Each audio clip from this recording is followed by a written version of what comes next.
نحمدہ ونصلی علی رسولہ الکریم، اما بعد۔ کورونا وائرس کی اس مصیبت کے ایام میں کئی لوگ فون کر کے پوچھتے ہیں کہ ہمیں خصوصی اعمال کیا کرنے چاہیے، تو دھیان سے سن لیجئے۔ نمبر 1، ہر مسلمان بھائی بہن عشاء کی نماز کے بعد وضو کر کے یا باوضو ہو کر آیت الکرسی پڑھ کر حصار کرے اور سورہ فاتحہ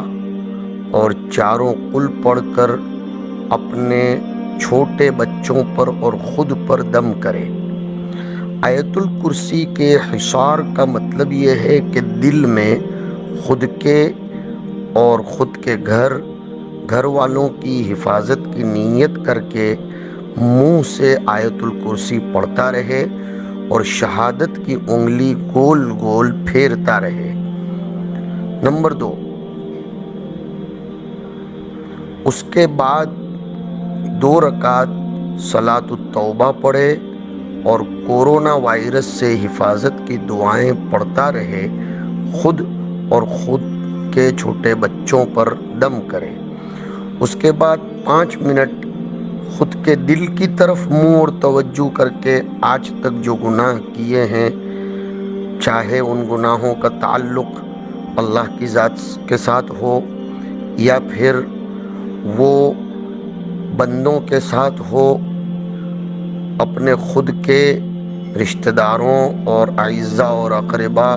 اور پڑوسیوں کے ساتھ ہو، ان سب کو یاد کر کے توبہ کرے اور اللہ کے احسانوں کا استحضار اور اس کا دھیان کرے۔ اس کے بعد موت اور موت کے ماں بعد کی زندگی کے بارے میں فکر کرے، غور کرے، پھر آج تک اپنے گناہوں پر خوب رو رو کر آنسو آئے تو بہت اچھا، نہ آئے تو آنسو جیسی شکل بنا کر توبہ کرے اور اللہ تعالیٰ کے سامنے سچے دل سے معافی مانگے۔ پوری امت کے لیے بھی، اپنے خود کے لیے بھی،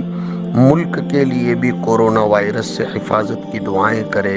اور چلتے پھرتے زیادہ سے زیادہ درود شریف پڑھتا رہے اور ہر گناہ سے استغفار کرے۔ خاص طور پر سماج میں جو برائیاں پھیلی ہیں، زنا کاری، دھوکہ دہی، ظلم و ستم، حرام خوری وغیرہ سے خود بھی بچے اور طاقت کے مطابق دوسروں کو روکنے کی کوشش کرے، بندوں کے حقوق ادا کرنے کا خاص اہتمام کرے۔